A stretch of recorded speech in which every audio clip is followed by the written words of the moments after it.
하나님께 예배하시는 여러분들을 나사렛 예수 이름으로 환영합니다. 그리스도의 평강과 은혜가 함께하기를 원하며 함께 찬송하지요. 찬송가 446장입니다.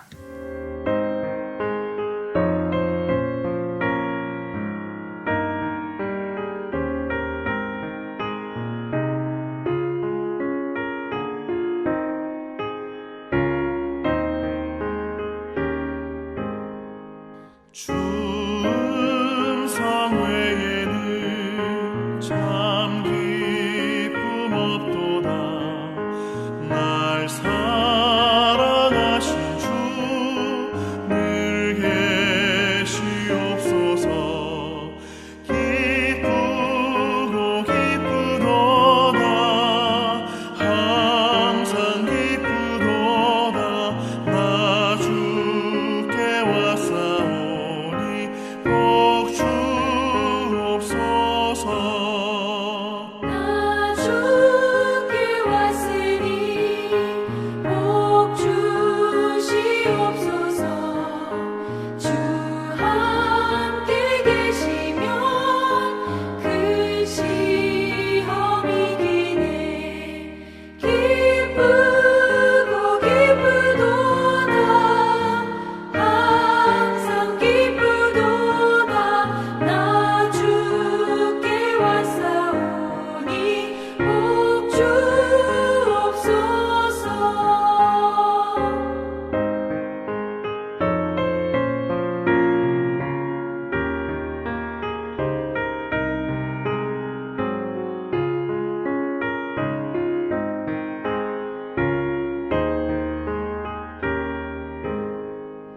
주 떠나가시면 내 생명 헛되네. 기쁘나 슬플 때 늘 계시옵소서. 기쁘고 기쁘도다. 항상 기쁘도다. 나 주께 왔사오니 복 주옵소서. 그 귀한 언약을 이루어 주시고 주 명령 따를 때 늘 계시옵소서. 기쁘고 기쁘도다. 항상 기쁘도다.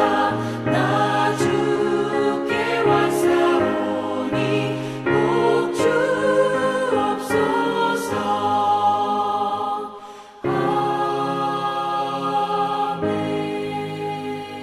아멘. 우리에게 복 주기를 기뻐하시는 아버지 하나님, 주의 은혜 앞에 감사를 드립니다. 주의 은혜로 살아가는 한날의 길 가운데에서 하나님께서 주시는 복으로 말미암아 우리의 영혼이 하나님께로 더 가까이 가게 되기를 소망합니다. 우리의 마음이 그리스도 예수의 마음으로 충만케 되기를 원합니다. 우리의 손과 우리의 발과 그리고 우리의 가슴이 이미 그리스도 예수께서 대신하셔서 찔리시고 상하심으로 말미암아 고침을 받은 사람인 줄로 믿습니다. 주의 은혜를 따라 살아갈 때에 새로이 거듭난 사람으로 삶을 살게 하시고 그 가운데 베푸시는 하늘의 능력으로 말미암아 복된 승리자의 삶이 되게 하여 주옵소서. 나를 위한 승리가 아니라 우리 주 예수 그리스도의 승리를 따라가게 되기를 원합니다. 우리의 기도를 인도하시고 우리의 마음을 주장하여 주옵소서. 예수님 이름으로 기도하옵나이다. 아멘. 오늘 함께 대하실 말씀은 사무엘하 22장 21절로부터 27절 말씀입니다. 사무엘하 22장 21절로부터 27절 말씀, 구약성경 502면에 해당합니다.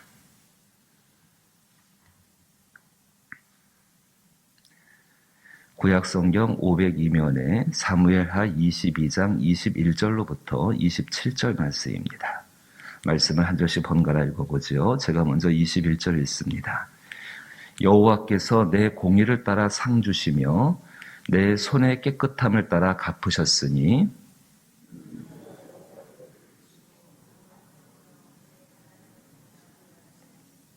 그의 모든 법도를 내 앞에 두고 그의 규례를 버리지 아니하였음이로다.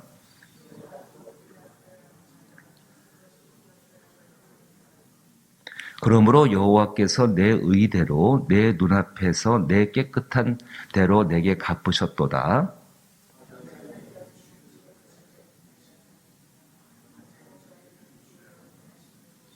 같이 읽을까요? 깨끗한 자에게는 주의 깨끗하심을 보이시며 사악한 자에게는 주의 거스름을 보이시리로다. 아멘. 오늘 말씀을 그대로 읽어보게 되면은 마치 이런 것 같습니다. 내가 하나님께 한 가지를 행하면은 하나님께서 이렇게 갚아주신다. 뭐 이렇게 해석을 해볼 수가 있습니다. 틀린 이야기는 아닙니다. 그런데 그 생각 가운데에서요, 내가 하나님께 이렇게 행하면 하나님은 이렇게 행하실 것이다라는 생각 속에는 굉장히 깊은 교만 한 가지가 있습니다. 하나님과 나와 동등하다는 거죠. 내가 하나님께 선을 행하면은, 내가 하나님께 의를 행하면은 하나님도 나에게 대해서 선을 행하시고 의를 행하신다. 하나님과 나와 동등한 겁니다. 내가 당신께 이렇게 했으니까 당신도 나한테 이렇게 해야 합니다라는 것. 이 깊은 교만을 그렇게 해석하게 되면은 깊은 교만이 그 가운데 자리 잡을 수밖에 없습니다. 그건 잘못된 길입니다. 옳은 길이 아닙니다. 우리는 이 시편 사무엘하 22장, 특별히 시편 18편과 동일하게 기록되어 있는 기록인데 이 말씀을 따라갈 때에 예수님의 음성이 무엇인가를 먼저 생각해 보아야 합니다. 예수께서 이렇게 말씀하셨습니다. 제자들에게 말씀하실 때에 마태복음 7장 말씀 가운데에서 들어보십시오. 좁은 문으로 들어가라. 멸망으로 인도하는 문은 크고 그 길이 넓어 그리로 들어가는 자가 많고 생명으로 인도하는 문은 좁고 길이 협착하여 찾는 자가 적음이니라. 어느 길로 가라고 말씀하십니까? 사람들이 많이 가는 길, 쉬운 길, 편안한 길이 아니라 좁은 길로 가라고 이야기합니다. 그럼 세상을 살아가면서 좁은 길은 어떤 길일까요? 하나님 말씀을 따라 사는 길이 좁은 길이죠. 세상 사람들이 사는 길로 가면은 편안합니다. 교회 안에서도 마찬가지입니다. 신앙생활도 마찬가지입니다. 교회 안에서 세상 사람들이 사는 것처럼 살면 쉽습니다. 정말로 하나님 안에서 신앙생활을 할 때도 세상 사람 사는 것들 두 개를 다 가지고 하나님의 길도 있고 세상 사람이 사는 길도 있다. 이 두 개의 길을 다 가지고 살면 굉장히 편안합니다. 뭐 걸릴 것도 없고요. 이럴 땐 이렇게 저럴 땐 저렇게 하면 됩니다. 쉽지가 편안합니다. 그런데 예수님이 분명히 말씀하실 때에 좁은 문으로 들어가라. 멸망으로 인도하는 문은 크고 그 길이 넓어 그리로 들어가는 자가 많고 생명으로 인도하는 문은 좁고 길이 협착하여 찾는 자가 적더라 이야기하십니다. 좁은 길은 분명히 말씀을 따라 사는 길입니다. 자, 다시 이제 사무엘하 22장으로 와보십시다. 21절 말씀 보니까는 여호와께서 내 공의를 따라 상 주시며 이렇게 말했습니다. 내가 공의를 행하니까 하나님은 내게 상을 주셔야 합니다. 동등자예요. 있을 수가 없는 일입니다. 여호와께서 내 공의를 따라 상 주시며 내 손의 깨끗함을 따라 갚으셨으니 이 말은 무슨 말인가? 하나님 말씀을 따라 살기 위해서 하나님 말씀을 따라 사는 삶이 공의라는 삶이죠. 비가 많이 오고 있는데 우산을 쓰고 있어서 비를 피할 수 있는 것처럼 그 삶을 사는 사람들, 내 자신의 어떤 완전한 의의가 있는 것이 아니라 사실 사람의 선이라는 거, 사람의 의라는 거 자기 자신 생각할 때는 옳은 것 같지만은요, 비교해서 객관적으로 보게 되면은 솔직히 말해서 다 거기서 거기 아닙니까? 옳을 수가 없는 겁니다. 하지만 선하시고 분명하시고 의로우신 하나님 말씀을 따라 사는 사람들, 완전하지는 못합니다. 하지만 그것이 하나님께서 기뻐하신 일이 되어지고 또 22절 보십시오. 이는 내가 여호와의 도를 지키고 악을 행함으로 내 하나님을 떠나지 아니하며. 하나님을 떠나지 않는 방법이 무엇입니까? 좁은 길이 분명히 하나님의 길인데 그 말씀을 따라 사는 삶입니다. 23절 말씀 보니까는 그의 모든 법도를 내 앞에 두고 그의 규례를 버리지 아니하였음이로다. 운전하다 보게 되면은요, 교통법규라는 것이 머릿속에 있습니다. 당연히 운전할 때 교통법규를 가지고 운전을 하게 되지요. 근데 가끔 운전하다 보게 되면 누구든지 다 실수할 수밖에 없고 법규를 정말 불가피하게 위반할 수도 없는 상황이 생기게 되어집니다. 그렇게 하는 것이 운전하지만 그 마음, 운전자의 마음 가운데는 운전 법규에 대한 생각은 항상 있을 수밖에 없는 것 아니겠습니까? 그리스도인들이 세상을 살아갈 때 나의 생각, 나의 뜻대로 살지 않는다는 것은 하나님 말씀 가운데 붙잡혀 산다는 것은 바로 그와 같을 것입니다. 내 안에서 분명히 실수가 있고 분명히 무지함이 있고 분명히 잘못된 것이 있을 수도 있습니다. 하지만 내 안에서 그 중심, 하나님 말씀에 대한 생각은 떠나지를 않는 것. 여러분도 그러지 않으십니까? 다윗도 똑같았습니다. 24절 말씀 보니까 내가 또 그의 앞에 완전하여 스스로 지켜 죄악을 피하였나이다. 처음부터 완전한 사람이 아니라 그 말씀을 따라 살다 보니까는 완전함에 이르게 되는 것이죠. 그래서 25절에 이렇게 이야기합니다. 그러므로 여호와께서 내 의대로, 그럼 그 의는 무엇입니까? 불완전하지만은, 충분하지 못하지만은 하나님 말씀을 따라 살려고 애를 썼던 그 수고로운 삶에 대해서 그 좁은 길을 그 좁은 문으로 들어가기 위해서 좁은 길을 간 그 사람들에게 하나님이 어떻게 하시는가? 그의 눈앞에서 내 깨끗한 대로 갚으셨도다. 자비한 자에게는 주의 자비하심을, 완전한 자에게는 주의 완전하심을, 깨끗한 자에게는 주의 깨끗하심을 보이시며 사악한 자에게는 주의 거스름을 보이셨도다. 하나님이 불쾌함을 나타내신다는 표현입니다. 이렇게 말할 수가 있겠죠. 하나님 말씀을 따라 사는 사람들, 분명히 좁은 길을 가는 사람들입니다. 세상 속에서 하나님 말씀을 따라 산다는 것은 그 자체가 고난을 겪을 수밖에 없습니다. 심령의 고난이 있을 수밖에 없고 사람의 관계 가운데 고난이 있을 수밖에 없고 정말 힘든 길이 바로 그 길입니다. 근데 그 길을 지나가는 사람들, 그 지나가는 사람들을 하나님께서는 보상하시는 하나님이라는 것을 우리는 기억해야 합니다. 다윗의 일생이 어떻게 지나왔는가? 자기가 정말 하나님 앞에 열심히 살고 자기가 정말 하나님 앞에 뭔가를 하고 그게 아니었습니다. 그의 마음의 중심의 동기가 하나님을 사랑하는 것인데 그 사랑하는 것을 어떻게 표현할 것인가? 하나님 말씀, 오늘 성경 표현대 본다면 하나님의 법도와 하나님의 규례를 따라 사는 삶으로서 그의 삶이 보여지게 되어집니다. 인생길 다 돌아보게 되니까는요, 이제 끝에 가서 돌아보게 되니까, 아, 그랬구나. 내가 정말 내 안에서 내 마음대로 살고 싶은 것도 있었고, 내가 하고 싶은 것도 있었는데, 그때마다 선택을 하나님의 말씀을 따라 했던 것입니다. 그 선택의 결과가 무엇이었는가? 비록 많은 환난도 있었고 고난도 있었고 아니요 얼마나 손쉽게 나라를 차지할 수 있었는데요. 사울한테 머리만 한번 숙이면은 정말로 자기의 대적들한테 그렇게 여러 가지 옳지 못한 일을 하는 사람들과 한번 손을 잡았더라면 조금 더 쉽게 다윗의 인생이 지나왔을 것입니다. 다윗이 시편 138편 말씀 가운데에서 이렇게 이야기합니다. 제가 한번 찾아 읽어보면요. 시편 138편 7절과 8절 말씀에서 내가 환난 중에 다닐지라도 이 환난이 무엇일까요? 이제 자기 인생 가운데 겪는 여러 가지 인생의 이렇게 어렵고 힘겨운 것들 그 환난이 아니라 하나님 말씀을 따라 살려고 하다 보니까는 왜 우리가 병들었을 때는 마음이 굉장히 연약해집니다. 저는 그렇더라고요. 병들었을 때 하나님 앞에 더욱더 간절하게 힘있게 기도할 것 같은데요. 막상 병들어 보게 되니까는 마음은 간절할지 모르지만은 행동은 그렇게 안 되더라고요. 내 가족이 병들었을 때 그 사람을 위해서 간절히 기도하기를 원하는데 마음은 그러한데 행동은 그렇지 못하더라고요. 내 병이 낫고 그 사람이 병이 나은 다음에 가족이 병이 나은 다음에 돌아보면은 아 그때 조금 더 기도할 수 있었는데 그때 조금 더 그렇게 할 수 있었는데 그게 당연한 것 아니겠습니까? 하지만 마음속에 한 가지는 있습니다. 그렇게 하지 못했다고 할지라도 하나님께서 내 기도를 사용하셨고 마음을 사용하셨고 그 동기를 사용해 줬다는 것은 감사할 수밖에 없는 것이지요. 그 환란이라는 것, 내가 환란 중에 다닐지라도 인생 삶 가운데 있는 여러 가지 고난과 어려움 가운데도 하나님이 함께 하시지만 특별히 그 환란은 어떤 환란인가?